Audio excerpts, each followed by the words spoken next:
Assalamualaikum warahmatullahi wabarakatuh. Hari ini kita bertemu lagi dengan saya, Muhammad Bagas Putra Pertama, dengan NIM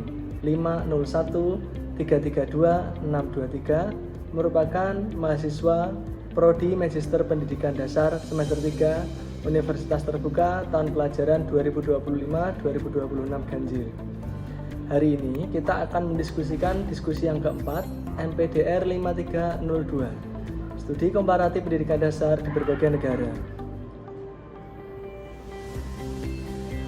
Dalam era perkembangan teknologi informasi dan komunikasi, atau sering kita sebut dengan TIK, yang semakin pesat, saya sebagai guru berkomitmen untuk mengintegrasikan TIK secara efektif dalam setiap proses pembelajaran.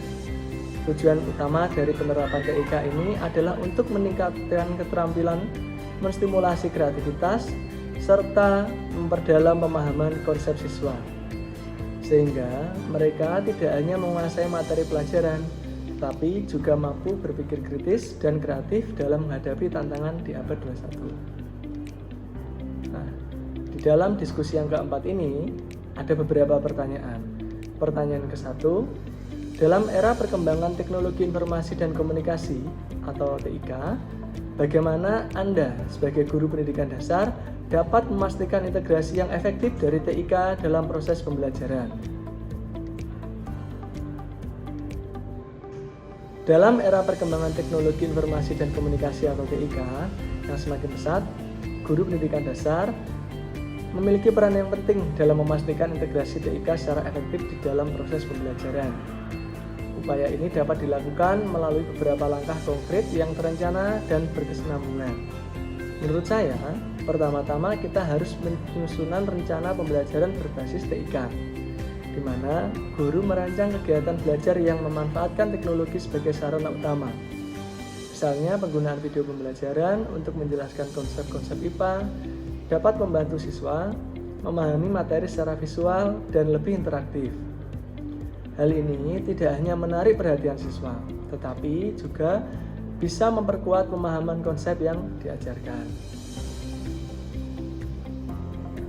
Pertanyaan kedua dari diskusi 4, yakni sebutkan langkah-langkah konkret yang telah Anda lakukan untuk mendukung pemanfaatan teknologi tersebut dalam meningkatkan keterampilan, kreativitas, dan pemahaman konsep siswa di kelas. Langkah-langkah konkret yang telah saya lakukan untuk mendukung pemanfaatan teknologi dalam meningkatkan keterampilan, kreativitas, dan pemahaman konsep siswa di kelas. Yang pertama, penyusunan rencana pembelajaran berbasis TIK. Saya menyusun rencana pembelajaran yang mengintegrasikan TIK, seperti penggunaan video pembelajaran untuk menjelaskan konsep IPA, serta hal ini dapat membantu siswa memahami materi secara visual dan interaktif. Yang kedua, pemanfaatan platform pembelajaran digital. Saya menggunakan platform seperti Google Classroom untuk membagikan materi, memberikan tugas, dan melakukan kuis online. Ini memungkinkan pembelajaran lebih fleksibel dan personal sesuai dengan kebutuhan siswa. Kebetulan, beberapa hari yang lalu di sekolah saya saat ada penjarahan masif di beberapa kota tersebut, kota Kediri juga menerapkan sekolah dari rumah. Nah, dengan platform seperti Google Classroom ini dapat membantu saya dalam bisa tetap melaksanakan pembelajaran dengan siswa saya. Langkah konkret saya yang ketiga yaitu penggunaan aplikasi edukasi dan media interaktif. Memanfaatkan aplikasi edukasi dan media interaktif untuk meningkatkan keterampilan dan kreativitas siswa dalam memahami konsep-konsep abstrak. Nah, tidak menutup kemungkinan memang anak-anak juga lebih suka dengan pembelajaran, juga menambahkan seperti video pembelajaran di dalam pembelajaran. Nah, yang keempat, saya mengikuti pelatihan dan pengembangan profesional. Di dalam hal ini, saya mengikuti beberapa pelatihan penggunaan alat-alat teknologi terkini agar dapat memaksimalkan manfaatnya dalam proses pembelajaran. Memang dalam era yang serba digital seperti ini, kita memang sangat dituntut untuk belajar apapun berbasis dengan digital. Hal ini juga tidak memungkinkan kita untuk terus mengasah keterampilan kita.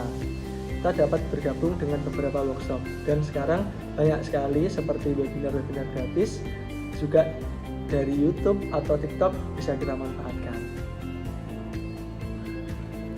Pertanyaan yang ketiga dari diskusi yang keempat. Sejauh mana Anda melihat dampak positif dan tantangan dalam mengimplementasikan teknologi tersebut di lingkungan pendidikan dasar? Dampak positif implementasi di kelas saya dan juga di pendidikan dasar. Yang pertama, peningkatan motivasi dan keterlibatan siswa. Penggunaan media pembelajaran berbasis TIK membuat pembelajaran lebih menarik dan menyenangkan, sehingga meningkatkan motivasi siswa. Yang kedua, pemahaman konsep yang lebih baik.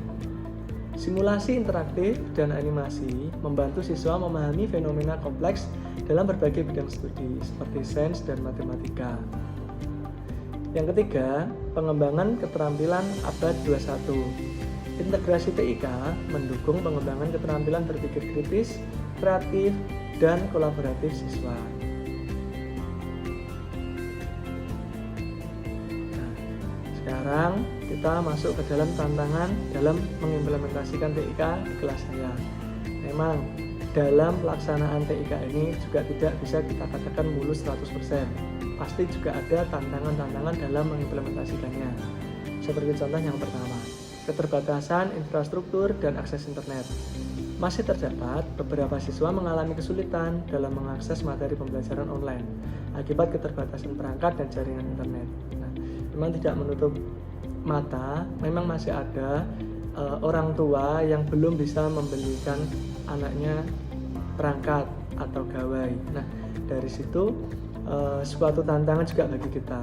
Ada lagi yang sudah memiliki gawai internet namun paketannya habis. Hal ini sebenarnya bukan salah dari orang tua, melainkan juga karena masih anak-anak, mereka itu masih suka bermain games dan juga membuka media sosial secara kebanyakan. Akhirnya kuota internet habis dan juga saat pembelajaran mereka malah kehabisan paket internet. Seperti itu. Terus yang kedua yaitu adalah kesenjangan literasi digital. Perbedaan tingkat keterampilan TIK antara guru dan siswa dapat menghambat efektivitas pembelajaran berbasis TIK.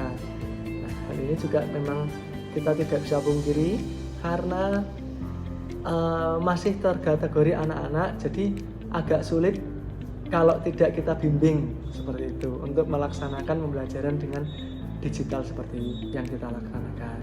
Jadi harus tetap memerlukan bimbingan. Yang ketiga, resistensi terhadap perubahan. Masih terdapat beberapa pihak yang enggan beradaptasi dengan metode pembelajaran berbasis TIK, sehingga memerlukan upaya yang lebih mendalam dan juga perubahan budaya sekolah. Sebenarnya ini agak gimana ya, memang masalah karena orang, mohon maaf, yang terkategori usia lebih lanjut itu lebih condong melaksanakan pembelajaran dengan konvensional dan juga agak kesulitan dengan pemahaman dengan digital karena mungkin secara pemahaman dan juga pengoperasiannya masih memerlukan proses pembelajaran berikutnya. Kesimpulan pada diskusi kita hari ini, integrasi TIK dalam pembelajaran di tingkat pendidikan dasar memiliki potensi yang besar untuk meningkatkan kualitas pendidikan. Namun, untuk mencapai hasil yang optimal, diperlukan dukungan dari berbagai pihak, termasuk pemerintah, sekolah, dan masyarakat, serta komitmen untuk mengatasi tantangan yang ada. Harapannya dari pembahasan kita hari ini, dengan adanya kolaborasi yang kuat antara pemerintah, sekolah, guru, dan masyarakat, integrasi TIK dalam pembelajaran di tingkat pendidikan dasar dapat berjalan secara berkelanjutan dan merata. Dukungan berupa penyediaan infrastruktur, pelatihan bagi guru, serta pengawasan yang tepat akan membantu menciptakan lingkungan belajar yang modern, interaktif, dan juga inklusif.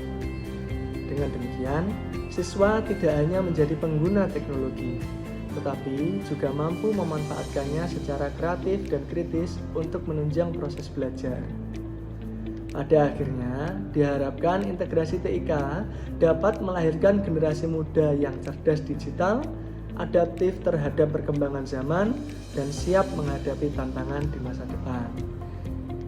Berikut presentasi saya di diskusi 4. Semoga dapat mendapatkan manfaat dan juga keberkahan bagi kita semua. Terima kasih, saya akhiri. Wassalamualaikum warahmatullahi wabarakatuh.